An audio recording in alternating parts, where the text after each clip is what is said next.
Bismillahirrahmanirrahim.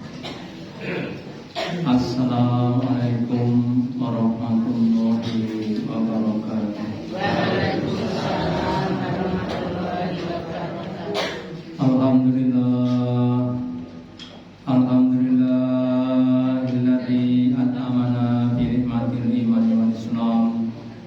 Asyhadu an la ilaha illallah wahdahu la syarika lah wa asyhadu anna Muhammadan abduhu wa rasuluhu la nabiyya wa la rasula ba'da.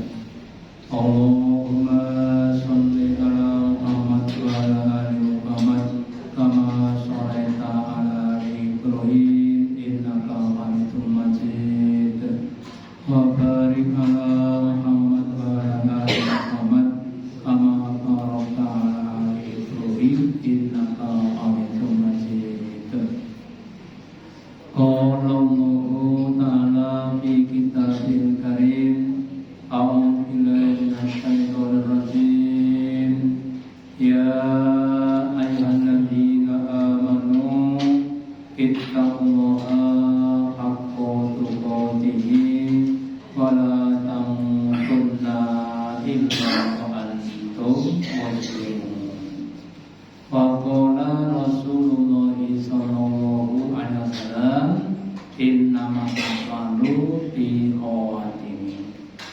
Bapak Ibu hadirin yang dirahmati Allah, yang pertama dan utama, marilah kita selalu meningkatkan, menambahi kesyukuran kita, keimanan dan ketakwaan kita kepada Allah Ta'ala dengan menjalankan perintah dan larangan-larangannya. Juga pentingnya kita mengistiqomah dalam bertakwa sampai akhir hayat, karena Nabi bersabda, innamal a'malu bikhawatimin. Sesungguhnya amal itu tergantung pada penutupnya. Kalau kita menutup hidup ini dengan keimanan, maka kita akan mendapatkan namanya husnul khotimah. Dan sebaliknya, jika orang itu menutup hidupnya dengan kekafiran, akan mendapatkan su'ul khotimah. Dan semoga kita semuanya termasuk kamu yang bisa husnul khotimah. Amin. Kemudian kita lanjutkan 10 perkara ya yang dapat menghalangi terkabulnya doa-doa kita. Kemarin yang pertama adalah kita iman tetapi tidak memihaknya Allah.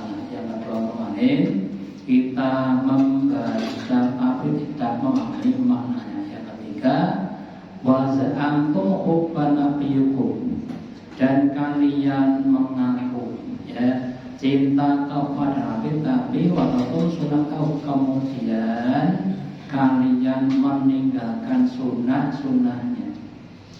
Ketika Allah memilih Muhammad menjadi Nabi dan Rasulnya, kemudian Allah firmankan, wahai Muhammad, wa innaka la'ala khuluqin adzim, dan kamu termasuk orang yang punya akhlak yang baik ya. Kemudian dijadikan ubah, dijadikan model untuk ditiru apa yang dilakukan Nabi. Maka kemudian kita diperintah Allah supaya kita tersebut ibadah untuk apa yang diajarkan Nabi. Kenapa? Bapak Ibu, dengan wahyunya Allah perintahkan kepada Nabi supaya menjalani hidup dengan efektif dan efisien. Contoh bab masalah tidur. Tidur itu tujuannya apa? Tujuannya adalah membugarkan kembali badan yang sudah lelah. Setiang niku kalau tidur bertantur kok awalnya berkadang tubuh tenang. Nek bertantur terus lemas. etok turu ora turu tenan. Kemudian Nabi perintahkan kita diajarkan cara tidur efektif efisien. Ya, mulai dari cara sebelum tidur itu kita berwudu, ya, terus tempatnya dibersihkan dan sebagainya, terus diajari doa-doa dan zikir supaya pikiran kita tuh kemudian bisa turun, ya, di level yang paling rendah. Orang yang tidur ketika yang di level itu akan lebih mudah, kemudian bisa tidur dengan jenak dan nyenyak. Sekarang namanya deep sleep, ya. Apa Pak? Deep sleep itu turu angler. Ya. Orang yang melihat itu akan lebih membugarkan badannya dan perutnya. Itu untuk masalah itu. Jika untuk yang lainnya, makan itu tujuannya apa? Apa tujuannya? Parah. Banyak orang yang masih makan tujuannya ben warak. Rasulullah yang mengdahar bahkan telopo dan warak. Ya. Makan itu tujuannya untuk menguatkan badan untuk ibadah. Itu namanya tujuan makan. Sehingga ketika orang makan hanya untuk menikmati makan, namanya belum makan ya semuanya. Nah, Ibu, semua akan diminta pertanggungjawaban. Kemudian kalau orang itu ingin masuk maka dia harus ibadah kepada Nabi. Dalam sebuah hadis Nabi bersabda, "Kullu ummati yadkhuluna jannata illa man aba," yang artinya semua umatku itu akan kecuali yang tidak mau. Terus sahabat tanya, "Waman ya apa Rasulullah?" Loh, siapa yang tidak mau Rasulullah? Rasul berkata, "Man atau ani dakhala jannah." Barang siapa yang taat kepadaku akan masuk dalam jannah. Baman asoni faqad dan orang yang masak dan orang yang tidak masuk dalam jannah. Itu semua apa yang dicontohkan Nabi itu akan menimbulkan pahala dan kebaikan. Semakin banyak yang kita kerjakan akan semakin banyak pahalanya dan akan masuk dalam surga. Sebaliknya orang yang maksiat itu akan menimbulkan dosa. Contoh, Bapak lagi. Saya kalau dia itu masih sering mengingatkan anak-anak makan tangan kan ternyata tidak mudah. Makan tangan ternyata tidak mudah. Curug baru mau ya. Waktu kakak ini saya tanya, makan pakai tangan yang punya tangan kanan. Sesungguhnya setan itu makan dan pakai tangan kirinya. Jadi siapapun yang makan selatan itu namanya aliran setan. Apa dampaknya? Dampaknya sedih akan mengganggu saraf dalam kepala kita. Apa-apa nggak cocok. Terus kita usahakan dalam hal apapun itu pada Nabi. Mulai dari makan, minum, tidur, kebelakang, ya, rumah tangga dan lain sebagainya. Itu harus jadi pada Nabi. Termasuk ibadah-ibadah ubudiyah, sholat, puasa, ya. Jadi kita harus ibadah Nabi. Semakin banyak ibadah, hidup kita akan semakin efektif, tepat guna, pas, ya. Kalau kita ingat orang main bola itu nendang balik pas gawang, ya, tidak meletup, ya. Kalau sudah keras kemudian mengatakan tadi namanya gol, yaitu namanya kalau kita main sepak bola, kita sudah begitu. Orang makan tuh golnya apa? Golnya tadi supaya badan sehat kemudian bisa untuk ibadah.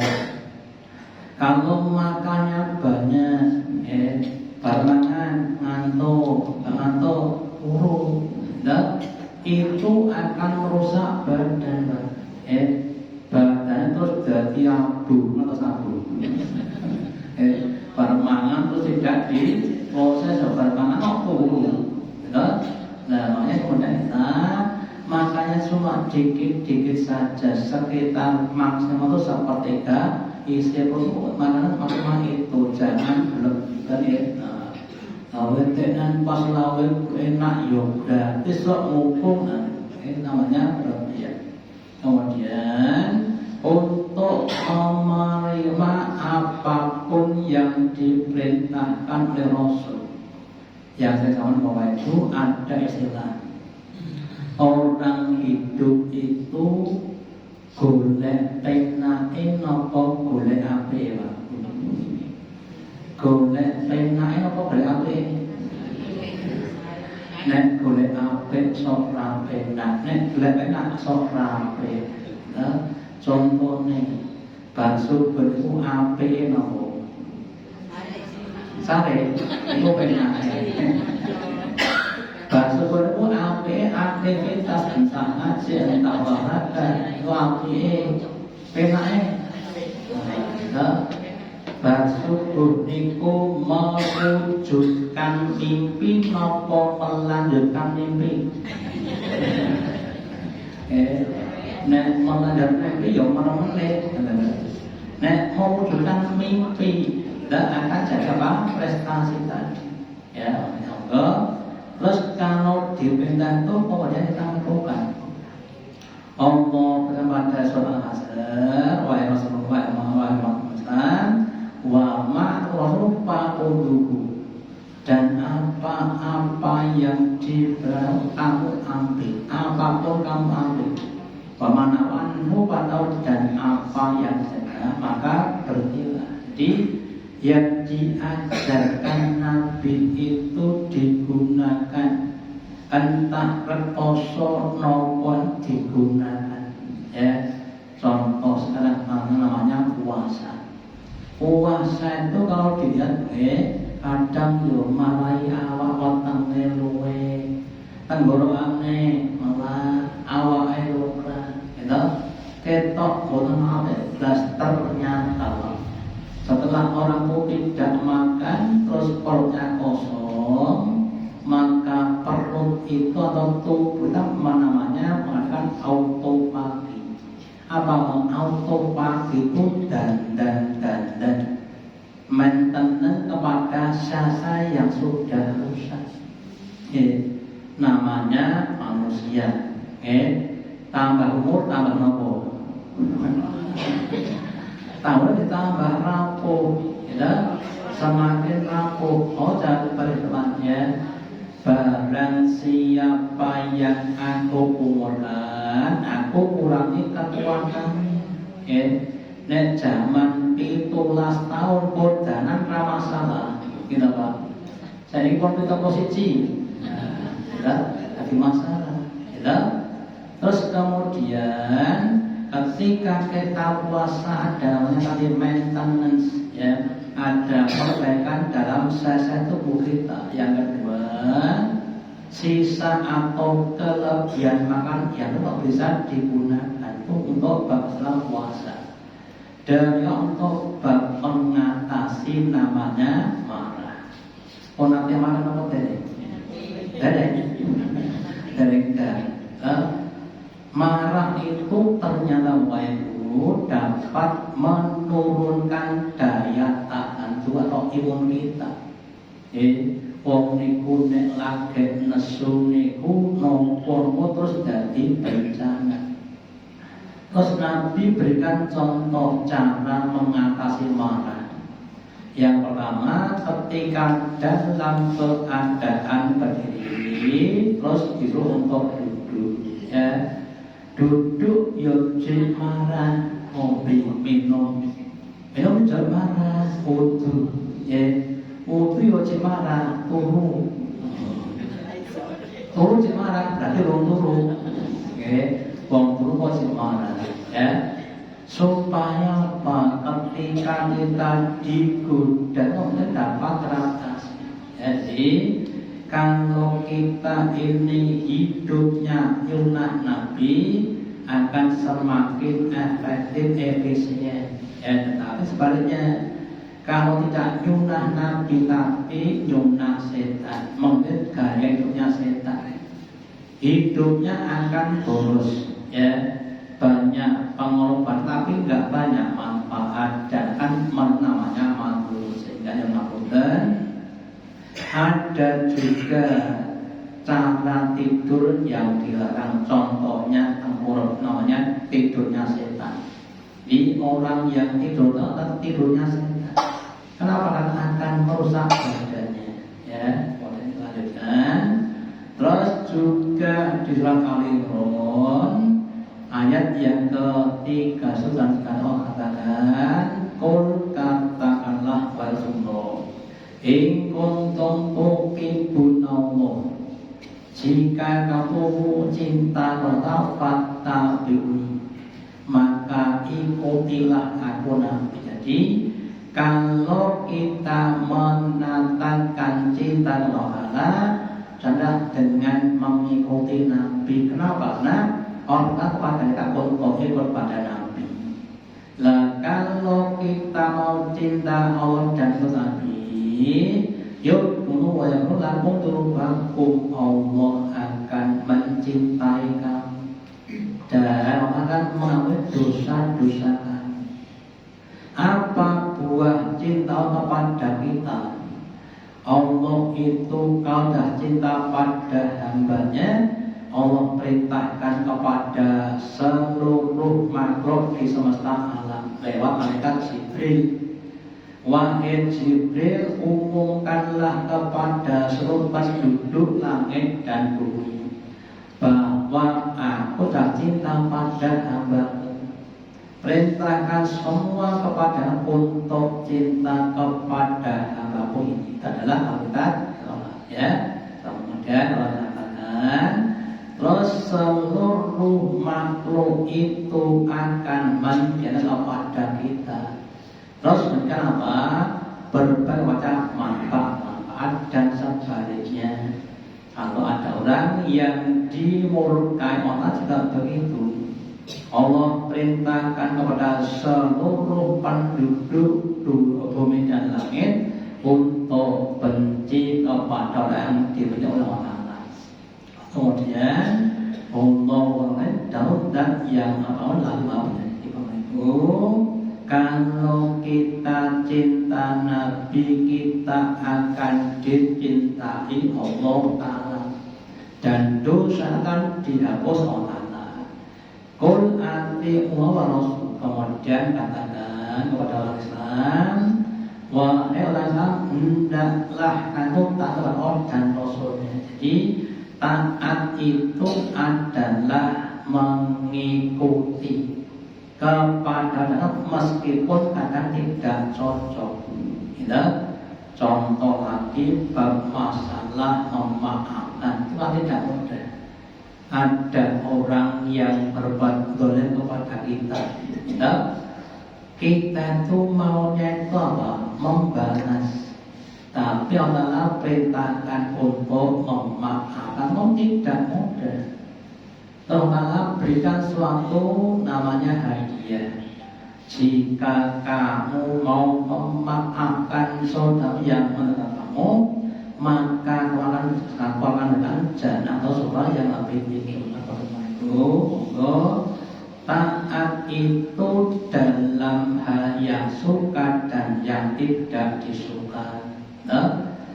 Taat pada yang itu mudah, tapi apa yang tidak itu tidak mudah, karena namanya perlunya pengorbanan. Apapun yang kita inginkan, kalau tidak cocok maka kita ubah.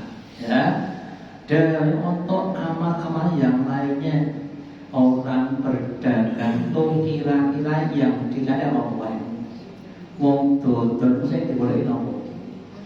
Berarti sing terus kadang dengan cara yang tidak baik, terus diperintah Allah, kamu jangan sampai berdagang dengan cara yang tidak baik. Contohnya untuk pada pribadi langsung. Kemudian juga tentang bab masalah harta.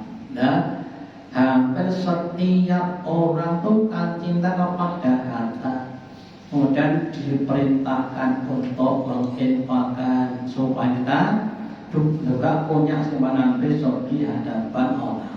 Ini Bapak Ibu sekalian, berusaha untuk taat dengan cara kita itu mengorbankan apa yang kita tidak suka. Kemudian amal yang tidak contoh itu akan tertolak. Nabi bersabda, man ausrof amalan saya alaihi yang artinya barang siapa yang dia mengenal suatu amalan yang tidak dengan sunnah Nabi, maka dia akan tertolak. Jadi kalau teknisnya itu tidak sama akan ditolak. Contoh besok ketika kita akan membeli korban, ya, korban itu disembelih setelah sholat Idul Adha. Jangan sembelih pas subuh, ya. Pas subuh dan gasik mulai sholat besok cepat-cepat bunga. Ya, ada sahabat yang beli korban itu sebelum sholat Idul Adha. Ya, terus dia Nabi, jangan apa? Lah bendang kasih Nabi, tak begitu. Kalau yang beli korban itu setelah sholat Idul Adha. Kemudian yang saya ingat lagi, kalau Idul Fitri itu sebelum berangkat ke mushola makan dulu. Ya, kalau Idul Adha sebaliknya, ya. Kalau Idul Adha itu sebelum berangkat sebaiknya puasa dulu dari subuh sampai selesai sholat Idul Adha. Itu untuk memberikan suatu penjelasan. Ya, teman-teman, ada orang puasa bosone Jawa niku prihatin. Puasanya itu namanya puasa mute. Sing didahar niku bangsane mute-mute. Termasuk pedang ya. Itu suatu yang tidak ada dengan Nabi. Puasa Nabi itu dari subuh sampai maghrib, ya. Maka harus berbuka. Seandainya ada orang punya ritual yang tidak cocok, Nabi itu akan tidak ditahu oleh orang. Makanya kita harus dengan sama Nabi, ya, supaya hidupnya mulia. Kita harus namanya prihatin atau tirakat atau namanya kita adalah mukoroban, ya. Dan lalu dengan berbagai macam ibadah-ibadah, mulai dari sholat malam, puasa, zikir, badaknya. Ya, kalau dulu orang satu, ya kadang melek, kadang kungkung, kadang poso, ngebleng, orang sahabat. Kata Islam, tirakatnya dengan tirakat Islam, ya, dengan puasa, dengan ini sehingga dia diterima oleh Allah, ya. Terus kemudian cinta Nabi itu sebagai tanda keimanan. Nabi sabdakan, la yu'minu ahadukum, tidak akan kamu iman dengan sempurna hatta aku apa lagi, sehingga kau sampai aku dilewatkan dibanding dengan bapaknya atau mana secara keseluruhan. Jadi Bapak Ibu, kita itu cintanya kepada Nabi harus lebih dibanding dengan cinta kepada siapapun. Termasuk Bapak Ibu kita contoh, ya, ada seorang bapak punya anak. Anaknya masuk Islam, bapaknya masih kafir, ya. Terus di dalam ada anak kepada orang tua. Terus bapaknya perintah untuk keluar dari Islam. Pertanyaannya, ditaati apa tidak? Maka dikatakan orang itu harus cinta kepada Nabi. Ketika bapaknya merintah untuk berdagang itu jangan dituruti. Karena itu bertentangan dengan sunnah Nabi, ya. Tapi kalau bapaknya itu mendukung, maka dia tidak beriman, ya. Seperti bapaknya Ustaz Felix Yu, ya, dan awalnya juga Kristen, kemudian beriman. Ya, Bapak Ibu, kalau orang tua itu biasanya cinta kepada cuma di tingkat dunia, sedangkan Nabi tingkat dunia dan akhirat, ya. Sehingga yang dipilih adalah cinta kepada Nabi, ya.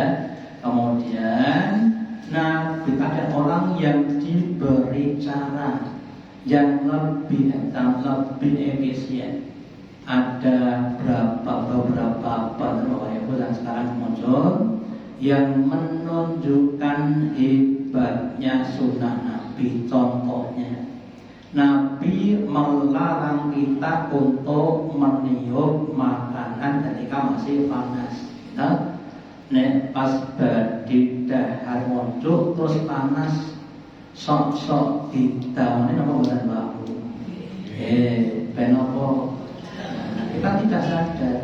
Nabi melarang. Ya, kenapa? Karena ketika kita meniup itu terus keluar dari mulut kita itu namanya apa jenenge? Karbon CO2, karbon dioksida. Kalau kena makan maka akan menjadi basi. Kalau dimakan maka akan menjadi penyakit di perut kita tadi.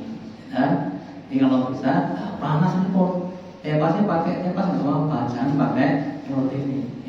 Di ampun ditiup, ampun disebut api, dikipasi nggak apa-apa. Ini contoh saja. Ya, bahkan Bapak Ibu sekarang banyak elon yang menemukan kebenaran pada sunnah Nabi tadi. Sehingga itu banyak yang kalau hidup kita ingin lebih baik, ya, lebih baik, monggo kita usahakan untuk menyunah kepada Nabi dalam semua keadaan kita, baik itu amal-amal kemudian puasa, sholat, zikir dan sebagainya, pun ibadah muamalah kita, makan, minum, ya, tidur, ya, itu harus sesuai dengan sunnah Nabi. Kemudian Bapak Ibu, setan tidak henti-hentinya untuk menggoda kita supaya tidak ikut pada sunnah Nabi dengan cara tadi memberikan suatu godaan yang menyenangkan. Contohnya tadi, ya, kalau bab makan, ya, makan tahu kalih lombok, tahu tangan kanan, lombok tangan tahu lombok kanan kiri. Itu bener nih, salah, bener salah, ya bener kesuwen Pak. Masuk masjid ngelepas sandal yang kaki kiri dulu, masuknya yang kanan dulu. Pripun carane? Kalau apa dicabut kaki kiri terus diindahkan di sandalnya, kemudian kanan dilepas, kemudian masuk masjid. Repot Pak, ya. Itu sekarang ada orang yang menciptakan namanya senam otak. Senam otak niku membuat otak ben angel mikir. Contohnya kita angel gitu. Niku ben mikir kita juga begitu. Itu ternyata senam otak. Di otak itu kalau mikirnya sudah apa nggak akan berkembang. Maka diciptakan sing ora iso masuk otak, supaya kita kemudian berkembang. Ya. Terus kemudian ada seorang kiai namanya Gus Mus, ya. Dia buat satu syair yang isinya, ya, setan dan iblis kau caci maki, tetapi ajarannya kau ikuti. Nabi dan Rasul kau puji, tapi ajarannya kau ikuti. Tanya Mbak Haji istri. Jadi untuk menunjukkan orang sekarang tuh kalau nanti mau cinta kadang sunahnya ditinggalkan, merasa abot ya. Makanya kita kalau bisa memuji Nabi dan Rasul, terus monggo ada juga diikuti ya. Saya contohkan dalam sholat sedikit sunnah Nabi dalam mengatur shaf ya. Shaf itu kalau diatur dengan rapat sampai menempelkan pundak dengan pundak temannya ya, kemudian mata dalam tangan dan sebagainya. Ternyata Bapak Ibu, dalam tubuh ada dua ion positif dan ion negatif ya. Ketika kita hidup itu kemudian ionnya kemudian bisa berubah-ubah ya. Nah, ketika kita sholat di gen ini, kemudian kita bisa menjadi ion yang seimbang. Nanti salah satu manfaat medis menempelkan kita dengan tangan itu untuk menyeimbangkan ion kita. Ya, dalam kebudayaan itu sholat kita monggo untuk sholat shofnya monggo dilihat dengan rapat. Yang kedua, saya sampaikan bahwa shof yang rapat itu setan tidak bisa untuk masuk di dalamnya dan sebaliknya. Kalau shofnya longgar terus setan masuk kemudian menggoda. Jangan bisa nih di masjid manapun, kalau sholatnya itu shofnya rapat biasanya lebih tenang dibanding masjid yang shofnya tidak rapat ya. Yang diceritakan wanita ketika kita tuh lebih tenang ya. Jadi kalau anak ya kita usahakan anak itu harus kita didik supaya tetap jadi anak yang soleha. Soalnya sudah baik tadi, jangan sampai dibiarkan. Semoga Allah Ta'ala berikan kita kemauan untuk bisa ibadah kepada Nabi dan Rasulullah agar kita bisa masuk bersama Nabi di sana yang paling tinggi. Demikian yang sudah saya sampaikan pada manfaatnya. Allahumma taqabbal minna innaka antas sami'ul wa tub alaina innaka antat taqim. Kita akhiri dengan doa majelis. Subhanallah wa bihamdika asyhadu an la ilaha illa anta astaghfiruka wa atubu ilaik. Wassalamualaikum warahmatullahi wabarakatuh.